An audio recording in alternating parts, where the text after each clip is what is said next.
All right, welcome back to Eyes Open Media. It's October 16th, 2017. Hope you guys are doing well. Crazy night last night in Kirkuk. We were watching a lot of it live on the Ruta television, but also through the social medias. They had many people on social media had videos of what was going on in the situation and how the Iraqi forces were taking over control of a lot of the land and oil and pipelines and airports and all the other areas in Kirkuk. The Iraqi forces retook over everything in almost a peaceful matter. Okay, there was no really much of a pushback from the Peshmergas. They allowed the Iraqis and they cooperated with the Iraqis to retake the land peacefully under our body's orders. There was some people that didn't want to go, they didn't want to allow that to happen peacefully, and so several people did die. But other than that, 95%, as I said on the main channel, Currency 365, 95% of the night was peaceful, and many people fled. Citizens have fled Kirkuk, and they're going to go into the Kurdistan region. There was talks of the ex-governor of the Kurdistan region fleeing as well, and going into the Kurdistan region and all this other stuff. Okay, after he made his statements to basically shoot and kill the Iraqis that were coming into the borders, and no one did that. So only a few group people actually did fire shots. But other than that, everybody else was basically peaceful, and it was a peaceful night because if it wasn't, our investment would be probably almost up in flames. Because right now it would still be an ongoing war, and it would be complete chaos in Iraq. So.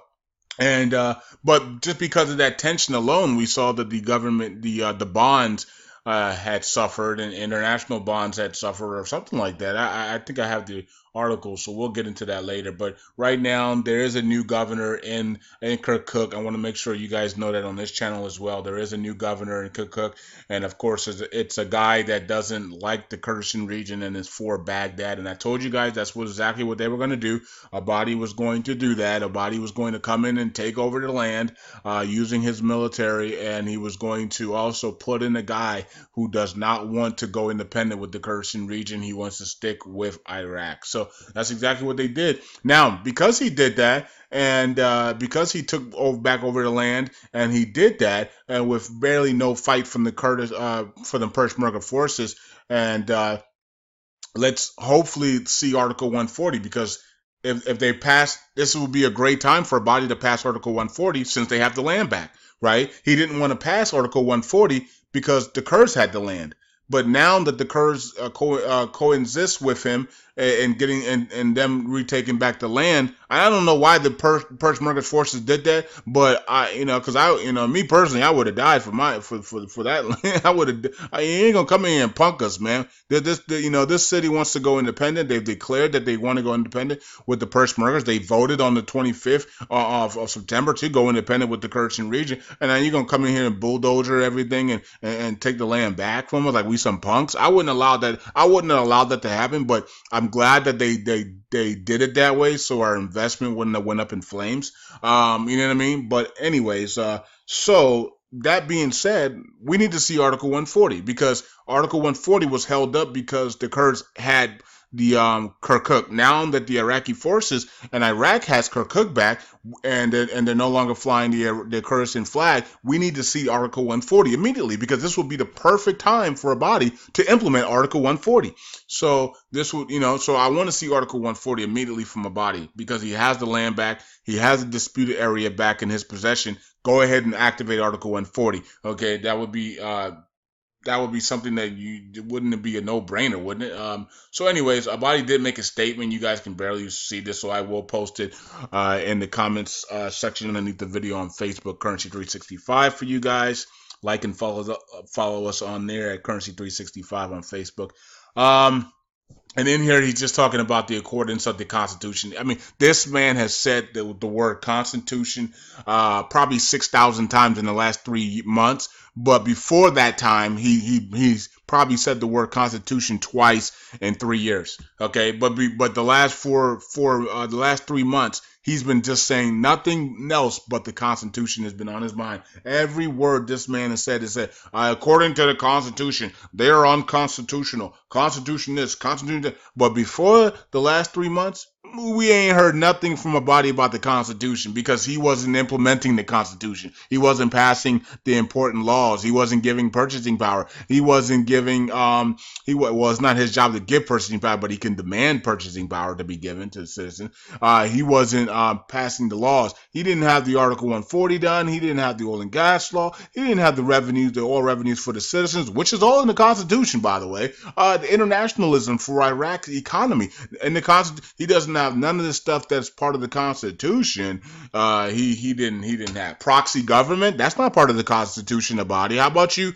How about you follow your own Constitution? You know, but when Kirsten wanted to go independent, then it was all about the Constitution. When Kirkuk was taken over by the and wanted to go independent and taken over by Peshmergas and the Kurds, now it's about the Constitution. Anything against a body, he brings the Constitution up, but anything that he has to do for the citizens and others, he doesn't worry about the Constitution. So in accordance with the Constitution, in accordance with the Constitution, the citizens are supposed to have oil revenues, a body. What happened to that? Okay, so in accordance with the Constitution, you're supposed to be back on the international stage. You're supposed to be, because you have the oil, you have so much oil, your whole land is oil, so there's no reason why you're not on the international stage. But according to your Constitution, you're supposed to be on the international stage, and you're not. So you can say the Constitution all you want about it, but you're not following the Constitution unless somebody threatens you, and then you use the Constitution. It's unbelievable. 3 years in, the body still is almost as worse as Maliki, because at least with Maliki, we knew he was corrupt. The body pretended he was nice. Pay the salaries of the employees in the State Departments by electronic payment. Okay, Rafadine Bank is doing good here and continuing to move along, as even though with the chaos going on and all over the chaos should be down now and it should be good to go. We should be good. A night of tension happened, yes, but I think because Iraq has the Kirkuk back, I think all that stuff is over now and everything's good. So electronic payment tools for the departments, State Departments, and employees, good. Okay, continue on with their banking reforms.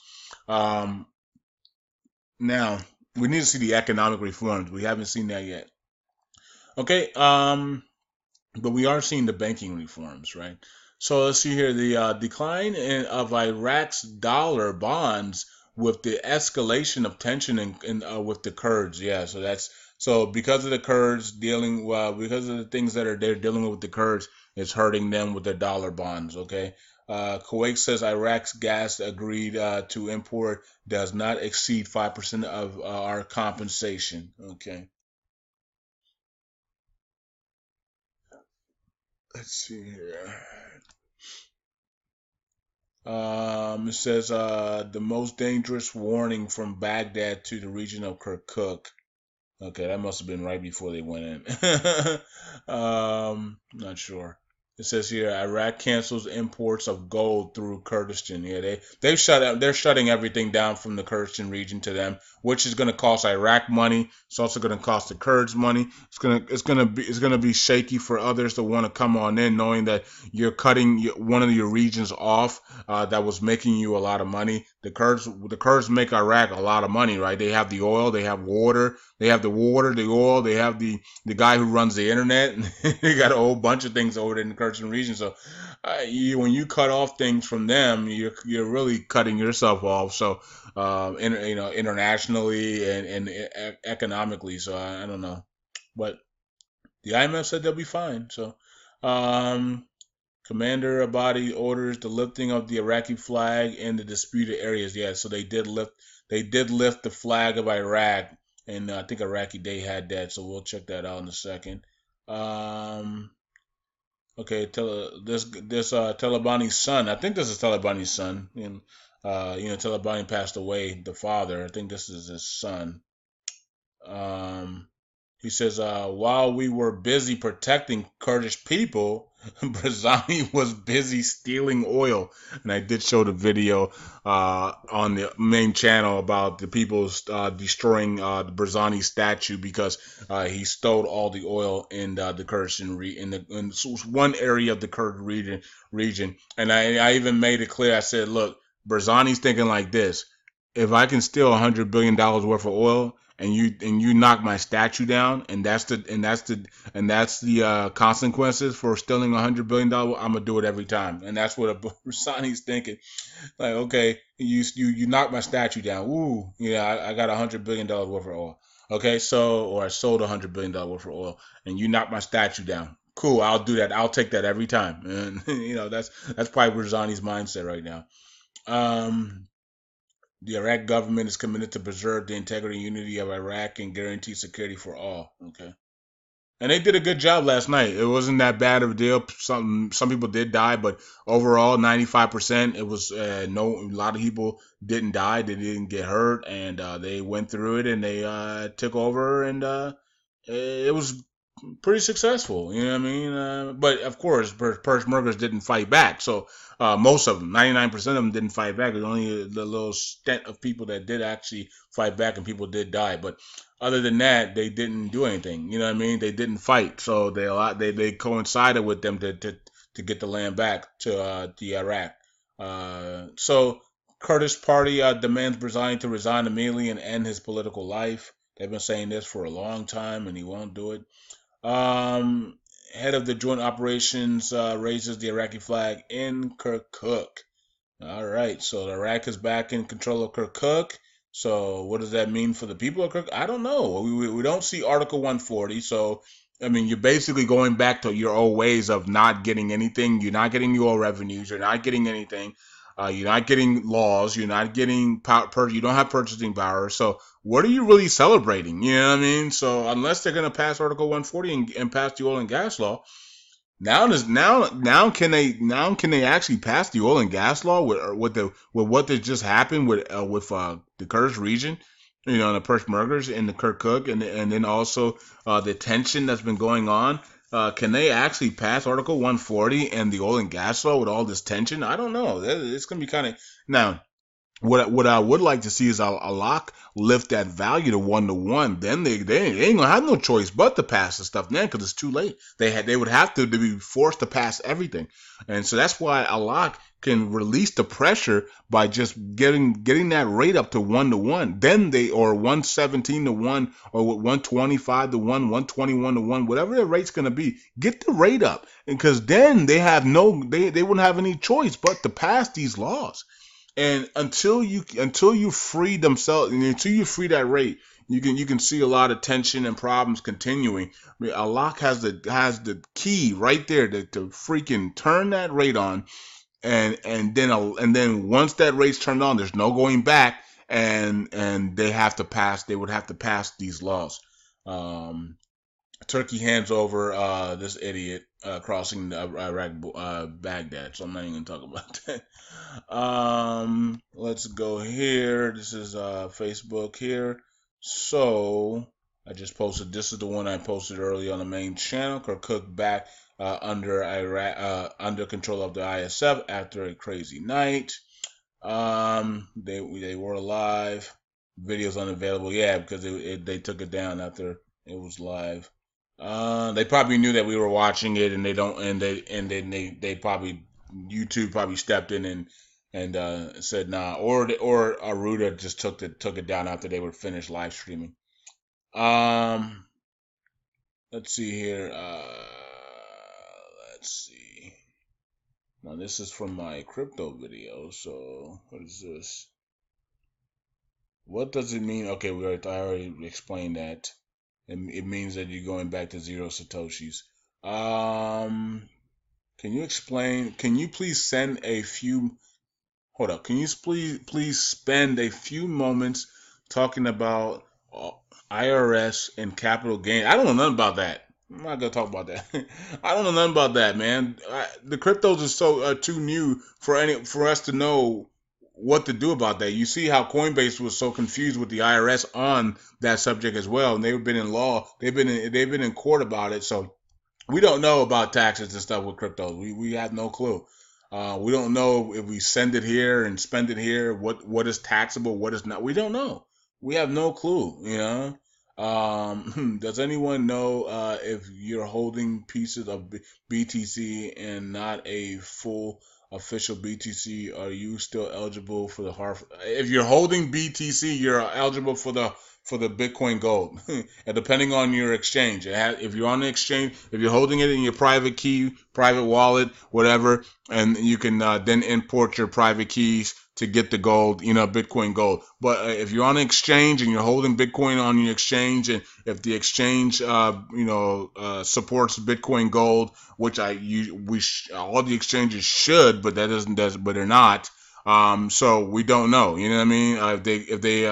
If your exchange supports Bitcoin Gold, then you'll get the same amount of Bitcoin Gold that you have for Bitcoin. So if you have 0.3 Bitcoins and you don't have a full Bitcoin, it doesn't matter. You'll get 0.3 Bitcoin Gold. I mean, that's very plain and simple. Okay, so let's continue here.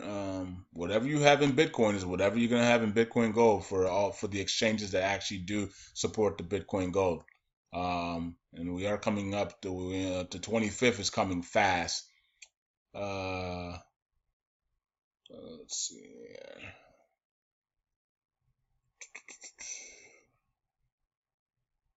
Okay, and Anthony says so annoying. Yeah.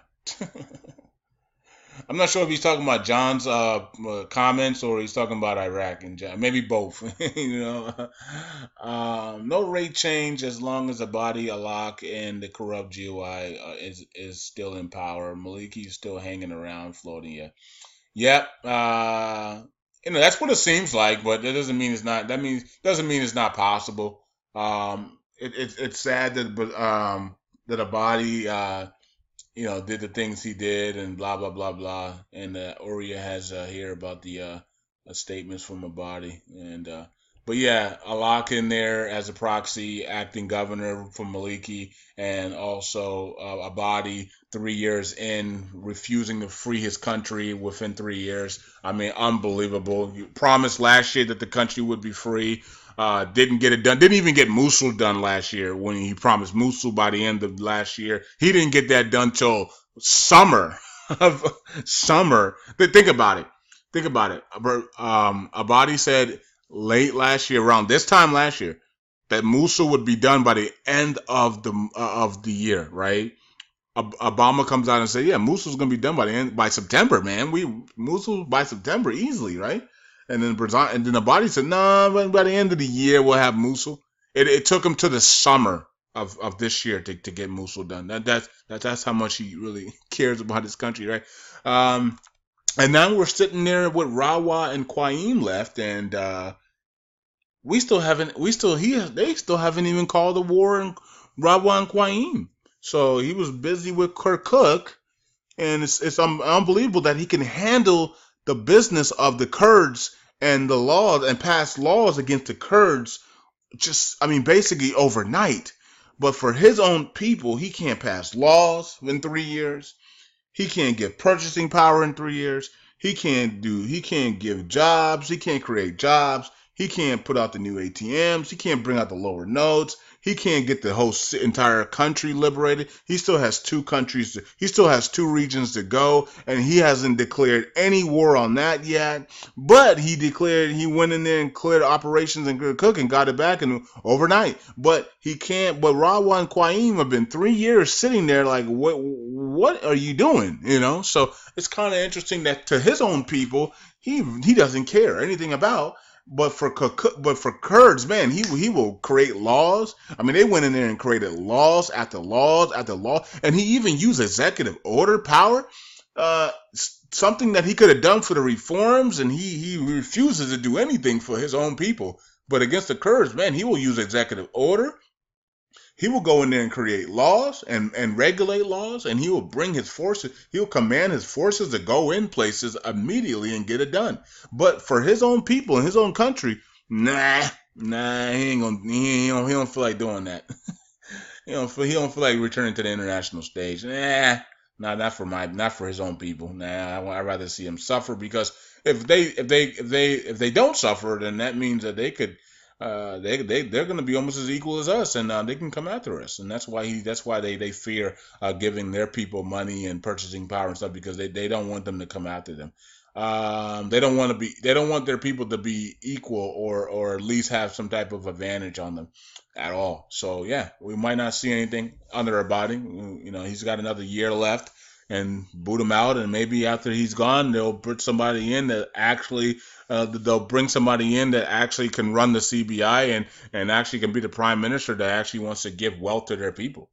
If a body's not going to do it, then they'll find that America will pick somebody in the international coalition, will pick the next guy up, and the next guy will probably be a guy that's for internationalism, for purchasing power, and they'll put somebody in the CBI that actually wants to actually lift the value and make history because Alok's sitting there knowing he could make history, and he doesn't feel like doing it. So he feel like he talks about it, but he doesn't feel like doing it because talking about it is different than actually doing it and making history.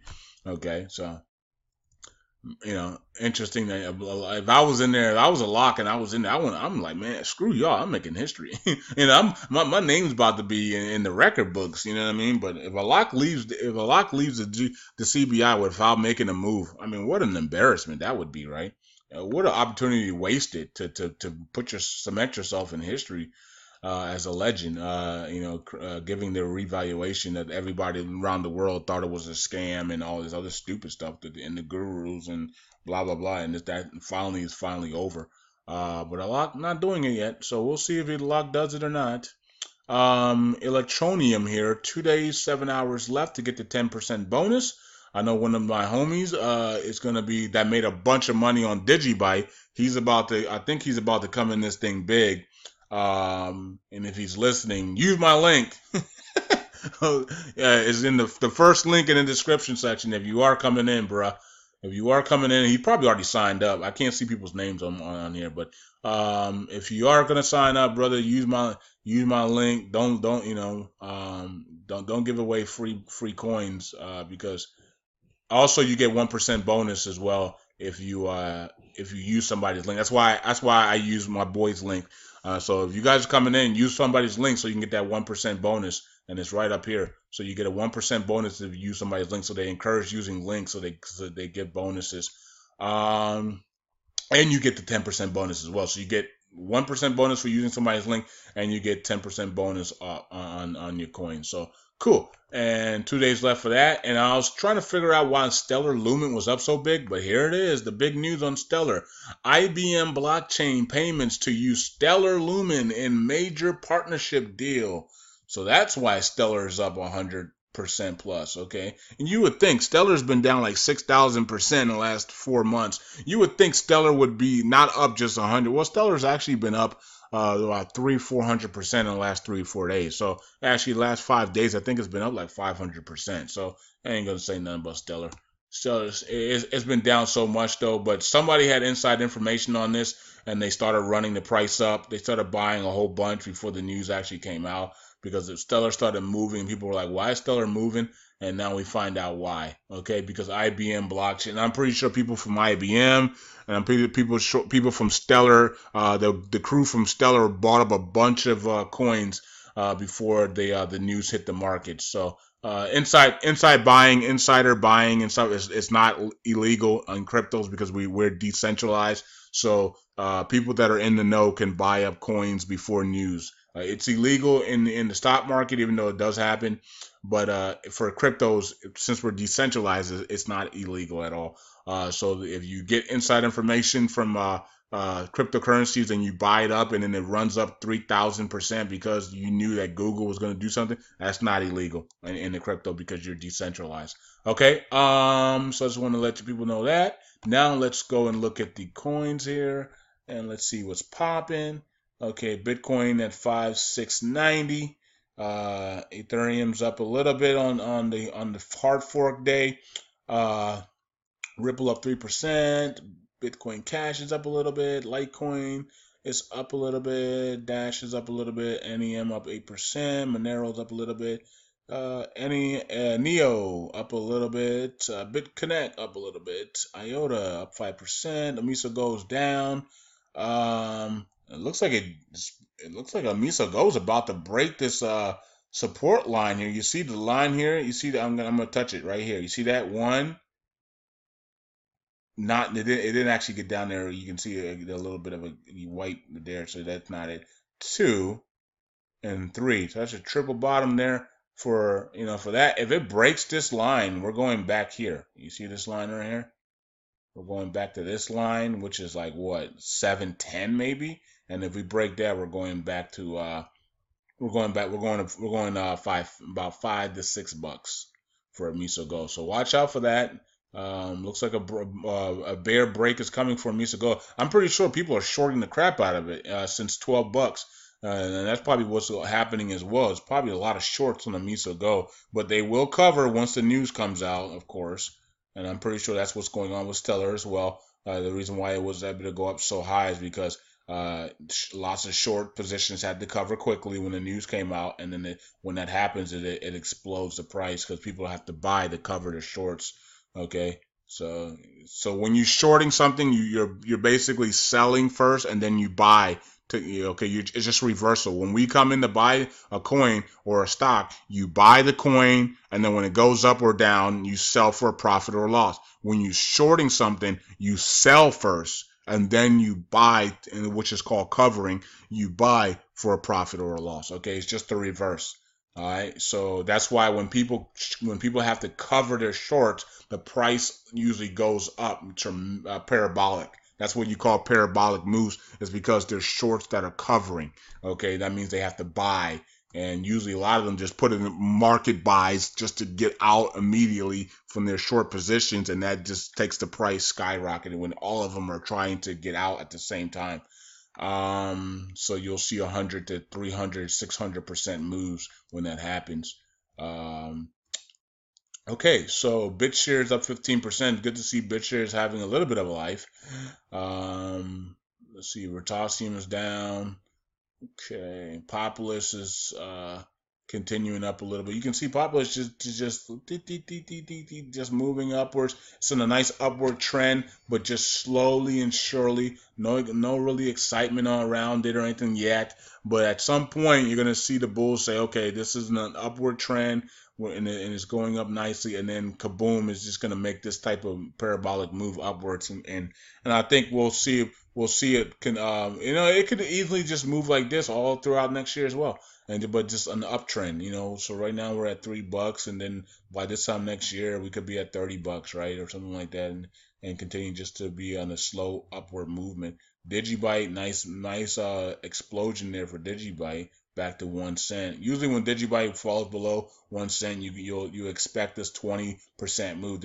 I told you guys a 20% move will be coming for Digibyte very soon, and there it is. So today's the day 20% move happened. Every time it drops below 1%, 1 cent, you can always predict a 10 to 20% move coming for Digibyte. Vertcoin up 23%. ADB coin up 29%. And I think that's it. Okay, so bunch of coins up, bunch of coins down. It is what it is. And yeah, so if you want to get the Gold Rewards coin, the link's in the description for that. The ICO is still going on.